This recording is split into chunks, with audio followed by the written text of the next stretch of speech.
So what we've got today is an exercise library of the restoration program, which leads on from the row mobility. So there's a little bit of borrowed exercise from row mobility, but it's essentially, it goes from the row mobility and we go step by step by step by step by step upwards in progression. So it's a linear progression using body weight and virtually no equipment.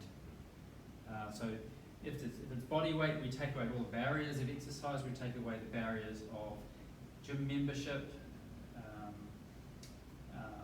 barriers of just buying equipment, having to go somewhere to use the equipment. You can do it in your hotel room when you're traveling, you can do it out in the park when it's nice weather, you can do it in the clubhouse, etc., etc., etc.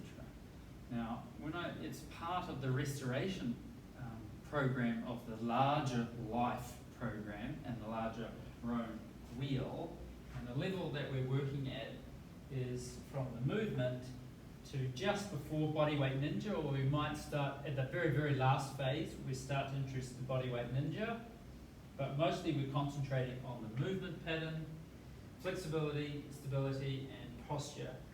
Now, what that is, we'll take each of the movement patterns of our 5 animals. So we've got lunge and pull, we have the squat, we have twisting, we have bending, and we have pushing. And we break down those movement patterns into bite-sized chunks. We're isolating the muscles, and then we slowly integrate them with other movement patterns. And so we start putting all of these together as one.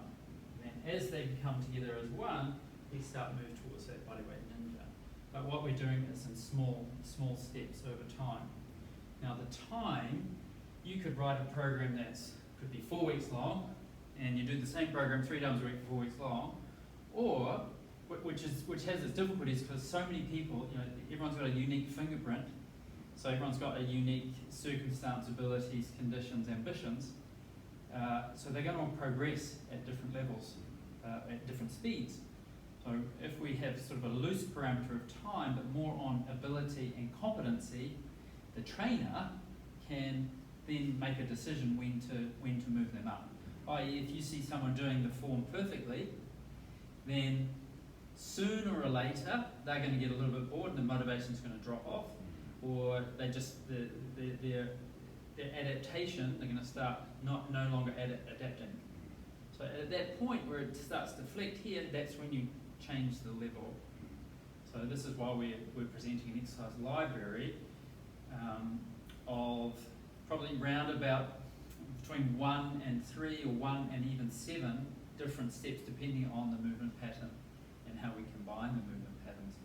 How we'll present the exercise library is sort of like the first session, and then we'll go to the second session, third, fourth, fifth, sixth, and lessons. So that could be over 12 weeks, or it could be over 7 lessons, depending on the ability of the person. Now the exercises we'll do just like vertically, as you do it in the session, and then that's it, I'm done, and we move on to the next week probably, and so on and so on and so on. Right, so the first exercise is